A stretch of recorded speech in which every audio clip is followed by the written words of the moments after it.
신령과 진정으로 예배하는 여러분 모두에게 영혼이 잘된 같이 범사가 잘되고 또 건강한 복이 충만하시기를 주님의 이름으로 축원합니다. 오늘은 11월의 마지막 주일입니다. 태양력으로는 아직도 2022년이 대략 한 오늘을 포함해서 34일 정도 남았습니다. 그런데 교회에는 교회력이라고 하는 것이 있습니다. 처치 이어, 독일어로는 키르헨야 이렇게 부르는데요. 교회력이라고 하는 것은 성삼위 하나님의 구원의 은혜를 역사 속에다가 시간 속에다가 담아놓은 것이다. 우리가 그렇게 해석을 합니다. 그런데 저 교회력은 바로 대림절로부터 시작을 합니다. 그러니까 한 해의 시작이 대림절입니다. 바로 오늘이 대림절 첫째 주간입니다. 대림절은 아까도 말씀드린 것처럼 성탄절 직전에 4주간을 의미하고 주님을 기다리는 절기입니다. 그래서 대림절을 관통하는 총 주제는 기다림입니다. 기다림. 여러분 좀 의아하지 않습니까? 왜냐하면 교회력의 시작은 새해 시작, 신년이 바로 대림절입니다. 그렇다고 하면은 신년에 걸맞게 조금 우리가 희망을 얘기한다든지 힘찬 출발을 얘기하는 것이 어울릴 것 같은데 기다림을 주제로 삼다니요. 근데 여러분, 이런 우리 느낌이나 감정하고 관계없이 그럴 수밖에 없는 것이 우리 기독교라고 하는 종교는 사실은 기다림의 종교입니다. 성경을 한마디로 말하면은 기다림의 책이다. 그렇게 말할 수 있어요. 성경을 보면 온통 기다리는 얘기뿐입니다. 에덴 동산에서 추방된 아담과 하와가 어디 사셨는지 아십니까? 에덴의 동쪽에 살았습니다. 그들은 하루 종일 일하고서 항상 그 에덴 동산을 바라보면서 살았어요. 언제 다시 저쪽으로 들어갈 수 있을 건가? 간절한 기다림을 갖고 살았던 거죠. 아브라함은 하나님으로부터 아들을 주겠다는 약속을 받았습니다. 그 약속이 이루어질 때까지, 100살이 이루어질 때까지 간절한 기다림 속에서 살았죠.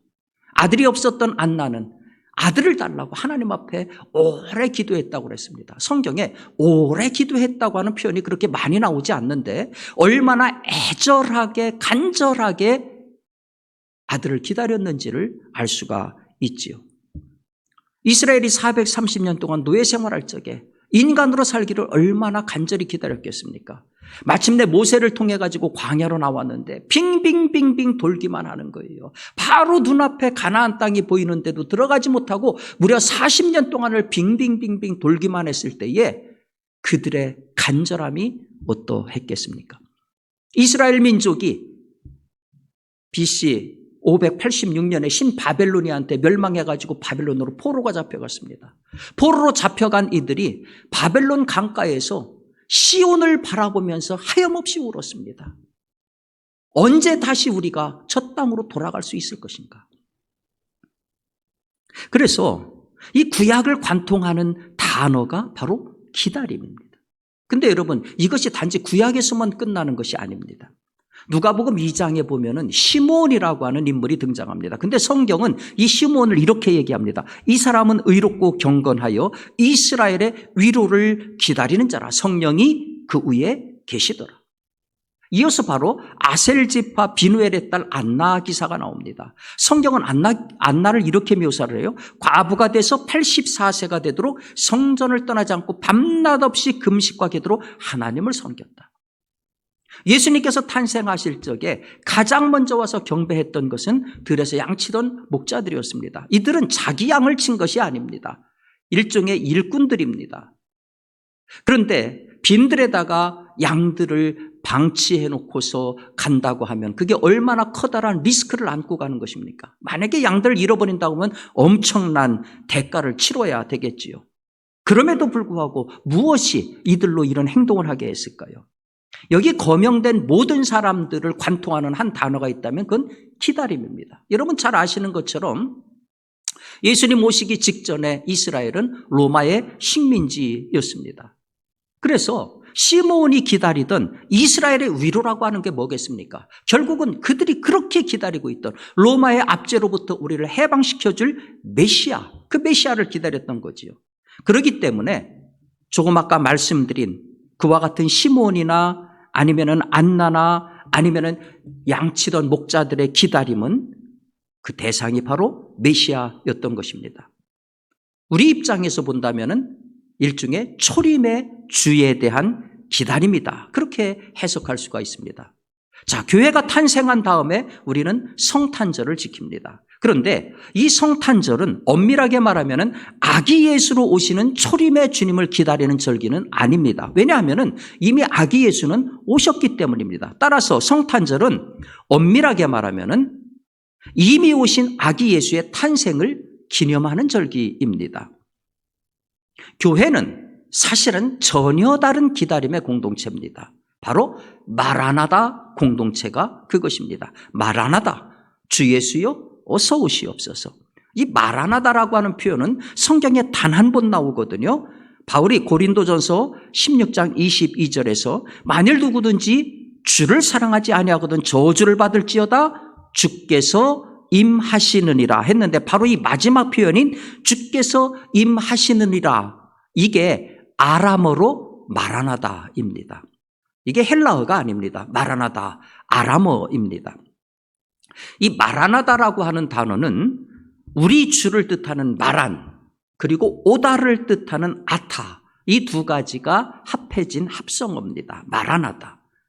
근데 이 마라나다는 단순히 이 성경에 쓰여져 있는 것으로 끝난 단어가 아닙니다. 초기 그리스도 공동체는 세례받은 자들이 모여서 성만찬 예배를 할 때에 예배의 마지막 기도가 뭐였느냐 하면은 마라나다였습니다. 근데 그 의미가 무엇이냐? 내가 세상에 나가서 살 동안 주님의 다시 오심을 고대하는 믿음으로 환난과 시련을 견디겠나이다. 주님의 뜻을 이루며 그 나라의 확장을 위해서 살겠나이다.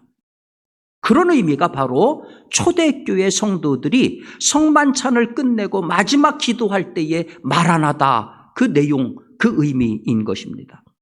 특별히 여러분 잘 아시는 것처럼 초기 기독교는 엄청난 박해를 받았지 않습니까? 예수 믿으려면 목숨을 걸어야 됐습니다. 그래서 오죽했으면 무덤 속으로 들어가서 예배를 드렸지 않습니까? 카다곰이라고 하는 것이 무덤 아닙니까? 무덤 속으로 들어가서 예배를 드릴 정도였습니다. 이 시련 속에 성도들이 기다렸던 것이 뭐냐? 주님 다시 오시옵소서. 주님의 재림을 기다렸던 거예요. 그래서 이 신약 시대의 기다림은 엄밀하게 말하면 예수님의 재림입니다. 이게 교회라고 하는 것은 엄밀하게 말하면 재림을 대망하는 공동체다. 그렇게 말할 수가 있습니다. 문제는 오늘의 우리 그리스도인들이죠. 우리는 누구를 기다립니까? 여러분 누구를 기다립니까? 이게 참 모호해졌습니다. 솔직히 말하면 이 질문부터 해야 될 것 같아요. 정말 우리는 기다리기는 하고 있는가? 정말 우리는 기다리기는 하고 있는가? 물론 이런 기다림은 얘기할 수 있을 거예요. 초대교인들이 마라나다를 성만찬 예배의 마지막 기도문으로 한 목소리로 외쳤다고 그랬어요. 그런데 이 마라나다는 어떻게 발음하느냐에 따라서 의미가 갈려집니다. 초대교인들은 마라나타, 그렇게 마라나타 이렇게 발음을 했어요. 그게 무슨 의미냐? 우리 주님이요 어서 오시옵소서, 그런 의미입니다. 그런데 만약에 마란 아타 이렇게 발음하면은 우리 주님이 오십니다, 그런 뜻입니다. 우리 주님이 우리 예배 가운데 오십니다, 임재하십니다, 그런 의미입니다. 그렇다고 하면은 우리도 예배를 드리면서 마란 아타 그렇게 우리 예배 가운데 주님이 임재하기를 기다리는 그 기다림을 우리는 가질 수가 있을 거예요. 또 이런 기다림도 가능하겠죠. 아들을 기다리던 아브라함처럼, 아들을 기다리던 안나처럼 간절한 개개인의 기도 제목이 성취되기를 기다릴 겁니다. 또 하나 더 나아가서 나라의 평안과 남북의 통일과 세계의 평화를 위해서도 우리가 간절히 기도하며 기다릴 겁니다. 근데 이것 말고 정말 우리에게 기다림이 있나요? 냉정하게 말하면 사실 우리는 아무도 기다리지 않지요. 정말 신실한 성도 제외하고 누구도 주님의 오심을 기다리지 않습니다. 왜 그러냐면은 여기서 말하는 주님의 오심이라고 하는 것은 주님의 재림을 얘기하는 거고, 주님의 재림은 이 땅의 종말을 뜻하는 것이기 때문입니다. 이 땅의 종말을 원하는 사람이 누가 있어요? 이게 인간이거든요. 이 어거스틴이 회심하기 전에 한참 방탕한 삶을 살 때 이렇게 기도했다고 하잖아요. 하나님, 세상이 너무너무 재밌습니다. 조금만 더 놀다 갈게요. 이 어거스틴의 이런 기도가 사실 우리 마음이 조금 들킨 것 같지 않습니까? 그러면 이제 기다림은 우리하고 아무 상관이 없는 단어가 되어야 되나요? 오늘 본문은 이렇게 시작을 합니다. 그러나 여호와께서 기다리시나니, 여호와께서 기다리시나니. 원래 이 말씀에 아주 복잡한 배경이 있어요. 남유다 왕 히스기야 시절에 국제적인 절대 강자는 아시리아였습니다. 당시 아시리아의 왕이 산헤립이었는데, 산헤립이 남유다를 침공해가지고서 전 국토를 휩쓸고 이제 예루살렘을 공격하기 시작했습니다. 히스기야 왕이 다급해졌어요. 그래서 이집트의 파라오 사바코에게 지원 요청을 했습니다. 그런데 이집트군이 와가지고서 에드케 전투라고 하는 전투에서 이 아시리아군에게 대패를 당했습니다. 그런데 이스라엘이 이집트에게 지원을 요청한 것이 이게 한두 번이 아닙니다. 남유다 왕만 그렇게 했던 것이 아니라 북왕국 이스라엘의 마지막 왕이 호세아였는데, 북왕국 이스라엘이 BC 721년에 멸망했잖아요. 그 2년 전에 724년에 이집트의 지원을 받아가지고 아시리아의 살마나살과 전쟁을 벌였어요. 그러다가 거기서 대패했고 그걸로 이스라엘이 끝장난 겁니다. 이 밖에도 여러 번 위기가 있을 때마다 애굽한테 구걸하고 도와달라고 그랬어요. 남북으로 갈라져가지고 남유다도 구걸하고 북이스라엘도 구걸을 했던 거예요. 근데 우리가 너무나도 잘 알잖아요. 이집트가 어떤 나라입니까? 430년 동안 노예 생활하게 했던 그 장본인입니다. 하나님께서 나서서 그 패망의 역사를 끝장내게 하신 그런 나라입니다. 그런데 틈만 나면은 이스라엘이 그 밑에 머리를 조아리고 도와달라고 읍소했던 겁니다. 이런 결정을 누가 내립니까? 결국은 정치 지도자들이 내리는 거죠. 그래서 하나님이 이들을 가리켜서 패역한 자식이다. 30장 1절에 보니까 패역한 자식이라고 그랬습니다. 당시 패역한 자식에 대해서는 부모가 돌로 쳐 죽일 수 있었습니다. 이런 표현은 뭘 얘기하는 겁니까? 하나님 보시기에 이 정치 지도자들은 돌로 쳐 죽여도 마땅하다, 그런 얘기입니다. 너희는 단 한 번도 이 일을 나에게 묻지 않았다. 내 백성은 나의 그늘 아래 숨어야 된다. 그런데 너희는 바로의 세력 안에서 스스로 강해지려 하며 애굽의 그늘에 피하려고 했다. 하나님께서 이사야 선지자를 통해서 이 말씀을 하실 때 남유다는 10여 년 동안 이집트 정책을 피우면서 이집트에 목을 메고 있었던 겁니다. 근데 그 결과가 뭡니까? 죽음이고 패망이고 멸망이었던 거지요. 자, 이런 비극적인 역사가 오늘 우리가 읽은 본문의 배경입니다. 그런데 오늘 본문 말씀은 이런 배경을 딛고 이렇게 시작하고 있어요. 그러나 너희가 그렇게 패역하고 나에게 묻지 않고 나에게 피하지도 않고 그래서 패망의 질곡에서 헤맬지라도 그러나 내가 너희를 기다린다. 나 여호와는 너희에게 은혜의 베풀 날을 내가 간절히 기다린다. 너희를 불쌍히 여겨 일어날 것을 기다린다. 나는 공정한 하나님이다. 나를 기다리는 자에게 복이 있는데 바로 그런 순간이 오기를 내가 기다린다. 패역한 백성이라도 하나님 앞에 돌아오면은 내가 도와주겠다. 하나님이 자기 백성에게 은혜와 자비를 베풀 순간이 오기를 하나님 자신이 기다린다는 거예요. 우리는 지금까지 기다리는 것은 그저 우리가 하나님 기다린다고만 생각했는데 그게 아니라 하나님이 인간을 기다린다는 거예요. 그렇다면은 이렇게 기다린다고 하는 하나님의 선언이 단지 그 옛날에 이스라엘하고만 관계가 있는 것일까요? 하나님의 기다림 우리하고는 전혀 관계가 없는 것일까요? 그렇지 않습니다. 이스라엘을 기다리는 하나님은 오늘 우리를 기다리세요. 아니 뭔 말이래? 하나님이 우리를 기다려? 그것도 간이 쪼개질 정도로 그렇습니다. 사실에 한번 들어보세요. 하나님께서 예수를 이 땅에 보내셔가지고 하나님 나라를 선포하셨습니다. 하나님께서 친히 죄는 인간이 지었는데 피해자는 하나님인데 하나님이 나서가지고 화해를 신청하신 거예요. 그렇게 오신 예수께서 병든 자를 고쳤습니다. 가난한 자 먹이셨습니다. 그리고 우리가 맛봐야 되는 하나님의 나라가 어떤 나라인가를 미리 보여주셨습니다. 그리고 우리 대신 십자가를 지심으로 우리를 구원의 길로 이끄셨습니다.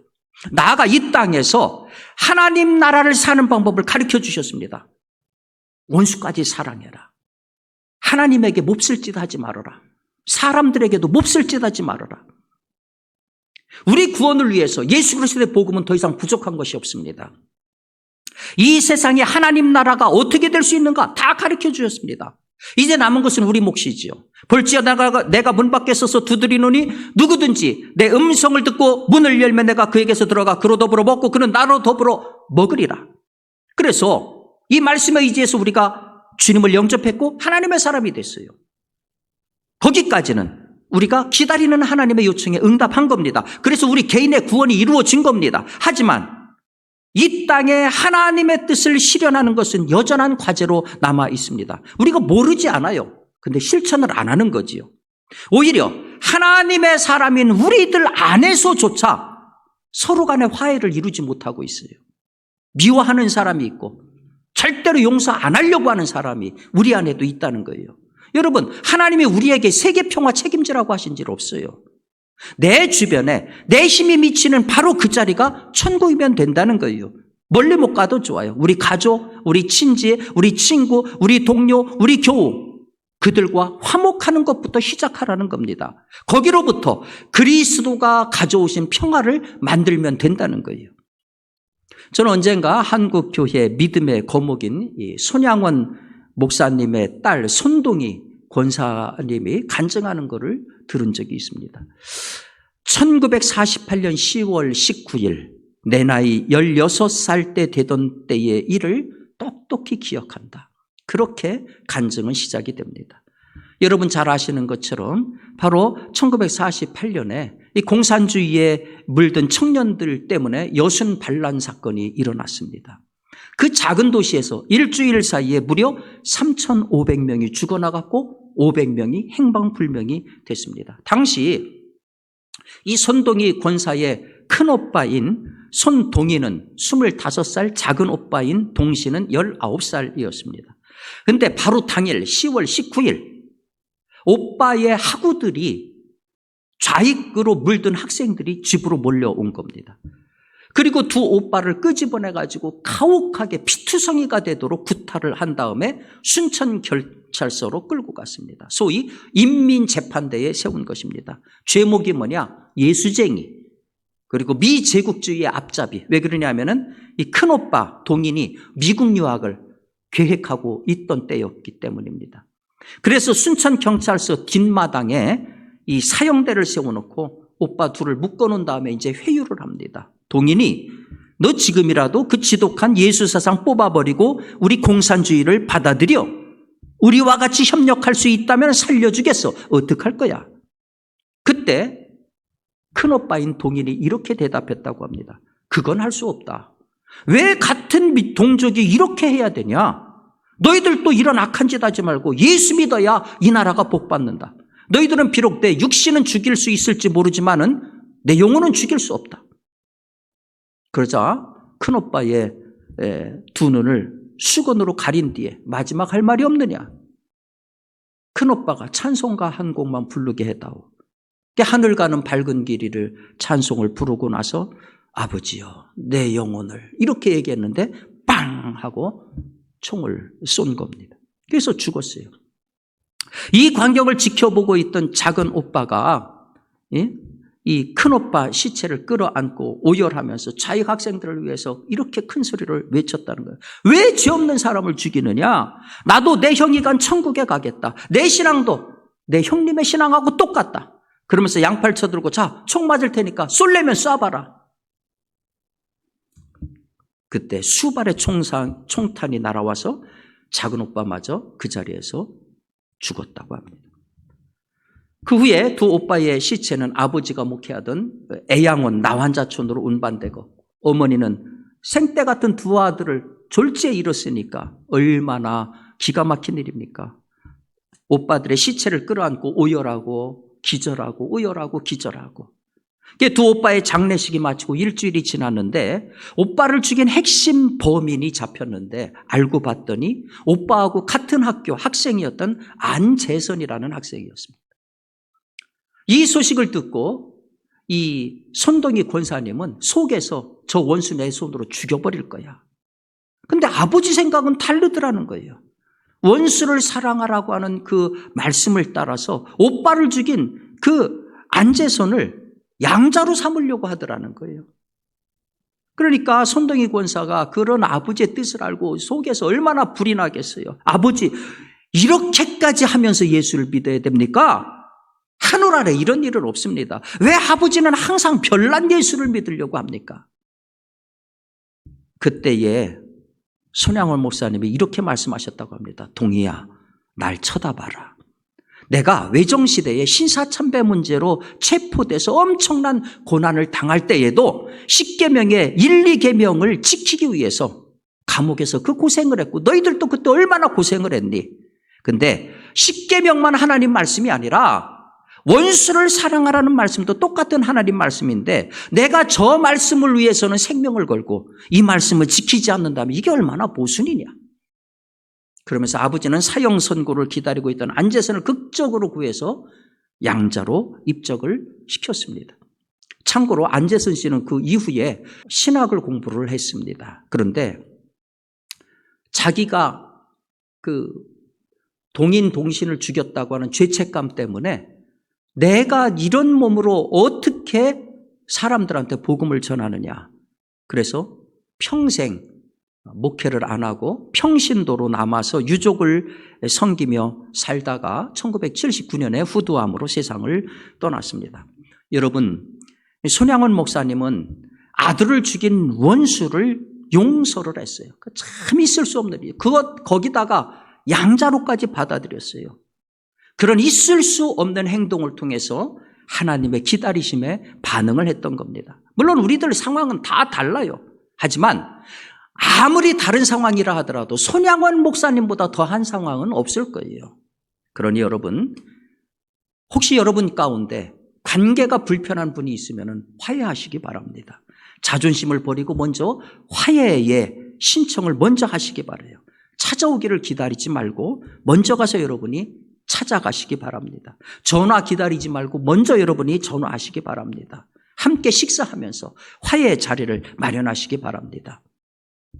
하나님께서 우리에게 오신 것은 본인이 피해자임에도 불구하고 먼저 화해의 손길을 예수를 통해서 내민 것입니다. 그 하나님한테 반응하는 것 역시 예수 믿는 우리들 안에 화해의 모습을 만들어 가는 것입니다. 그렇게 하나님의 기다림에 여러분 반응하시기 바랍니다. 주님이 기다리십니다. 이것이 대강절을 맞는 우리 성도들의 모습입니다.